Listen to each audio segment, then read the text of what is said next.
Mambo vipi mtazamaji wa 5G? As you all know, kwenye 5G tunakuletea watu wa aina tofauti, mbalimbali waliopo serikalini, mtaani, wanamuziki, wanamitindo. Ila leo tuko na mtu ambaye ana two sides. Yeye ni mwanamuziki, pia vile vile ni mbunge. Karibu mheshimiwa mbunge. Asante sana. Mambo yanaendaje? Poa. Yeah. Hebu tuanzie kitambo kwanza. Muziki wa zamani ulivyokuwa. Wewe unaona kwamba zamani wanamuziki sio kivile magari, wengi walikuwa daladala nini. Yeah. Wewe ni miongoni wale watu waliomiliki magari zile. Ilikuwaje? Kwanza inategemea na ni kipindi gani, kwa sababu nakumbuka mwanzo kabisa hata madaladala yenyewe yalikuwa machache. Nakumbuka mimi nilikuwa natokea Kimara.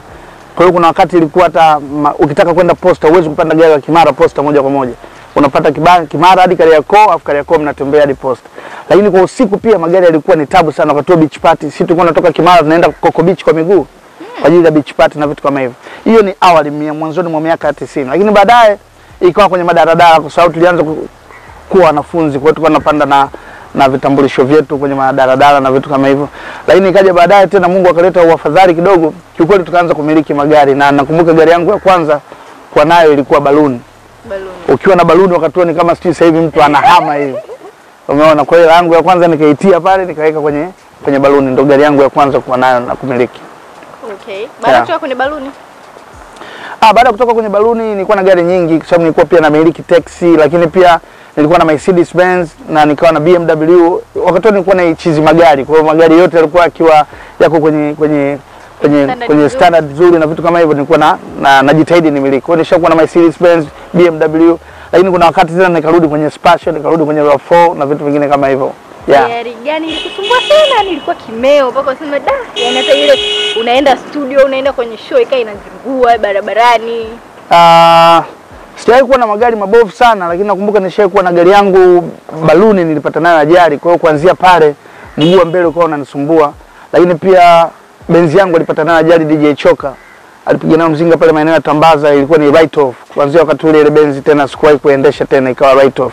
Lakini pia BMW nilipata nayo mzinga, lakini mzinga wake tangu wakati unajua gari ukishaigonga tena inakuwa na matatizo hapa na pale. Mara leo imefanya hiki na hiki. Kwa hiyo hizo ndio ambazo nilikuwa nazo na matatizo sana. So far so good. Mungu anasaidia, sina tatizo na magari yangu.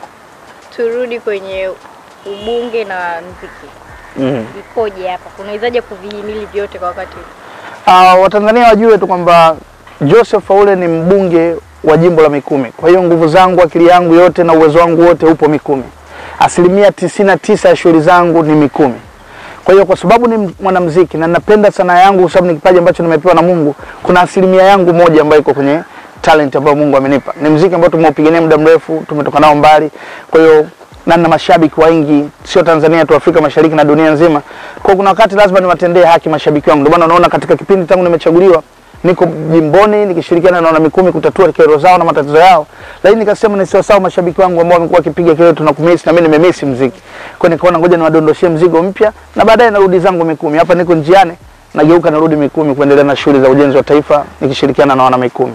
Okay. Yeah. Nini kimebadilika toka umekuwa mbunge? Kimebadilika maamuzi. Siwezi kufanya maamuzi kama ninavyosema Profesa Jendo muhimili wa Mikumi, ndio mbunge wa Mikumi, mtumishi wa wana Mikumi, na sasa hivi familia imekuwa kubwa, wana Mikumi wote ni watu wangu, ndio familia yangu. Kwa hiyo kitu ambacho naenda kukifanya siwezi kukiamua mwenyewe, bali wana Mikumi ndio wanakwenda kuamua. Kauli ya watu wa Mikumi ndio inayoniongoza mimi. Kwa hiyo chochote kinachotokea Mikumi, wana Mikumi wakaamua na kunituma nikakifanya, naenda kukifanya. Tofauti na nilivyokuwa kwenye muziki, nilikuwa najimiliki mwenyewe, mimi ndio manager, mimi ndio nini. Kwa hiyo vitu nilikuwa naviamua mwenyewe. Sasa hivi imetofautiana kidogo. Wana Mikumi wananifanya niweze kufanya vile ambavyo wananituma nikafanya. Kwa nini wabunge mnapenda kumiliki mashangingi? As you all know, mtaani tunajua yule shangingi la mbunge fulani. Kitu kikubwa, ni swali zuri sana. Kitu kikubwa niwaambie tu Tanzania, wabunge ni viongozi. Ni viongozi ambao muda mwingi wanatakiwa wawe karibu na wananchi wao. Kwa hiyo kuna wabunge wengine wanatokea Tandaimba, wengine wanatokea Shinyanga, wengine wanatokea Mwanza, na wanabidi watumie magari. Kwa hiyo time yoyote ile mtu anaweza kutakiwa. Mfano mimi nikiwa Dar es Salaam natumia Spatial. Muda wote unaniona mitaani na Spatial, lakini hapo unaniona na ili dude kwa sababu naelekea jimboni kwenda kuwasikiliza wananchi wangu. Niko Dar es Salaam kidogo lakini nakimbilia kwenda kule. Kwa hiyo haya magari yanarahisisha. Mfano hata kwenye jimbo langu nikifika kwenye jimbo kuna sehemu nyingine gari ndogo kama Spatial haifiki. lakini magari makubwa kama haya yanaweza kufika ili tuweze kuwafikia wale wananchi wetu wa ile. Sisi tunakaa kwenye majimbo ambayo ni vijijini, sisi tunakaa kwenye majimbo ambayo yako scattered, majimbo ambayo barabara na miundombinu ni mibovu sana, inahitaji magari makubwa, magari strong ambayo yanaweza kumfikisha mbunge. Lakini pia security, maana kama sasa hivi Professor Jay ni mbunge, nikipata ajali katika magari ambayo sio makini, nikipata ajali maana yake naitia hasara serikali, turudie uchaguzi wa Mikumi. Kama mimi nitafariki dunia, maana yake uchaguzi lazima urudiwe. Kwa security ya viongozi wetu, ukizingatia kwamba wabunge wengi pia wengine ni mawaziri na ni viongozi wakubwa wa taifa, nadhani wanahitaji security ya kutosha. Kwa ndio maana watu wanatumia magari makubwa yenye uhakika. Yeah. Na haya magari sio kwamba tunapewa na serikali, ni magari ambayo tunakopeshwa, wabunge wanalipa 50% na serikali inatusaidia kulipa 50%. Kwa hiyo ni vitu ambavyo tunasaidiana sio. Okay. Umeelewa kuna Kisengeli sasa hivi. Unaelewa? Mimi namjua babangu ni hip hop. Huko vipi yani? Na kwa nini that guy? Kwa nini so this guy is the new one, Manfongo? Kitu kikubwa ni kwamba umeuliza kwa swali zuri. Mimi ni mfalme wa hip hop. Aliwahi kutokea kusini mwa jangwa la Sahara. Yeah, you know that. Kikubwa ni kwamba nimefanya vitu vingi sana kwenye hip hop, nimefanya vitu vingi sana katika muziki. Kwa njia tofauti sana. Nimepiga hardcore, nimepiga nyimbo za kufundisha sana na bado naendelea kufanya mashairi ya kufundisha. Lakini nilikuwa na hamu ya kutesti muziki wangu wa hip hop uwe na kitu kingine traditional. Ningeweza kupiga na ngoma za asili, nitaka nipige mdundiko, yule Benjo wa Mambo Jambo akapiga ile hip hop mdundiko. Nitaka nichanganye na kitu kingine. Sasa muziki wa Singeli mmoja, kwanza ni muziki ambao unahusisha vijana wengi na muziki ambao unakuja juu sana. Lakini pia muziki huu unachakacha ndani, una mdumange, una mdundiko na vitu vingine. Ni kitu ambacho kinapendeza na kutafuta identity ya Tanzania sana kuliko kukopi na kupesti muziki ya Marekani. Nikasema naweza nikaendelea kuchana, maana mule sijaimba, nimechana. Hip hop yangu iko pale pale, lakini nimeivalisha Singeli ili midundo iweze kwenda kubadilika, na watu wameshangaa. Niliposema nataka kudondosha hip hop Singeli, watu wakasema what? Profesa anataka kufanya nini kwenye Singeli? Nisingeweza kuimba kama Manfongo au Sholo Mwamba, lakini nimetaka kukaa kwenye line yangu. Hata ukivua ile Singeli, bado hip hop yangu iko na michano ipo, lakini nimetaka kisound kitu tofauti na uwezo kumsikia mtu mwingine ana sound kama Profesa alivyopita kwenye njia hiyo. Lakini pia Singeli ni muziki ambao tukiangalia kwa jicho pevu ni muziki ambao watu wengi wanaukubali, lakini bado hujapata support. Bado watu wanafanya kwenye mazingira magumu sana. Kwa hiyo nikasema mimi kama mtu ambaye amefanya mapinduzi makubwa kwenye muziki wa Bongo Flava mpaka kuwafanya wazazi waupitishe na umeenda hivi sasa hivi ulipo, pia tunaweza kusaidia kwenye muziki mwingine kama Singeli ambayo inaweza kutoa ajira kwa watu wengi.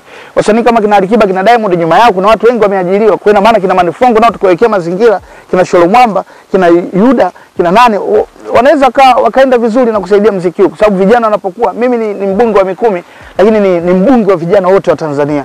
Kwa ninapoona kuna changamoto yoyote ambayo naweza nikashiriki, naweza nikafanya hivyo. Kwa hiyo hizo ndio sababu kubwa za kutaka kuchanganya hivi vitu, lakini pia kuambia wasanii wa Bongo kwamba tunaweza tukabadilisha zile kubum tunazozipiga kila siku, tukajaribu kuingiza na vitu vingine. Wenzetu wa Nigeria, wa Ghana, hata wa Marekani wenyewe wanakuja Afrika kutafuta uasilia ule wa Kiafrika kidogo. Kwa tuchanganye vitu, tunaweza tukapata kitu kizuri, maana tunahitaji identity ya muziki wetu. Watu wakisikiza wanasema muziki umetoka Tanzania au umetoka Afrika. I know utakuja kununua gari yako. Gari gani ungependa kuja kununua? Gari yako staafia? Ukisha staff sasa wewe mwenyewe sasa mashangingi ya roza, mimi magari ya juu tena sitaki. Nitanunua magari ya kawaida tu. Toyota yoyote simple ya kawaida itakayokuwa wakati, lakini dream car yako labda ndio usha staff hapo, ushazeeka babangu nataka. Sasa dream car yangu enzi zile za kiujana sana, BMW ilikuwa one of my favorite, lakini Mercedes Benz inaendelea kubaki hivyo. Na ndio maana nilikuwa nasema Professor Jay ni kama Mercedes Benz, yani tangu yani inanoga tu, umeelewa? Kwa Mercedes Benz is one of the best, na kwa level ambazo tupo Mercedes Benz ni nzuri, lakini pia BMW ilikuwa ni gari nzuri, na ndio maana nilishawahi kumiliki. Na ndio maana hata kuna wakati tunambadilisha Chidi Benz jina, kumtoa Benzino kwenda Chidi Benz, nikamwambia man, Chidi lazima ibaki pale pale kwa sababu ni Rashidi, lakini Benz lazima iendelee kuwepo kwa sababu Mercedes Benz is the best. Kwa hiyo yani ile Benzino yako ikate ibaki Benz kwa sababu Benz is the best. Na kweli unaweza kuona kwamba Chidi is the best and is doing good.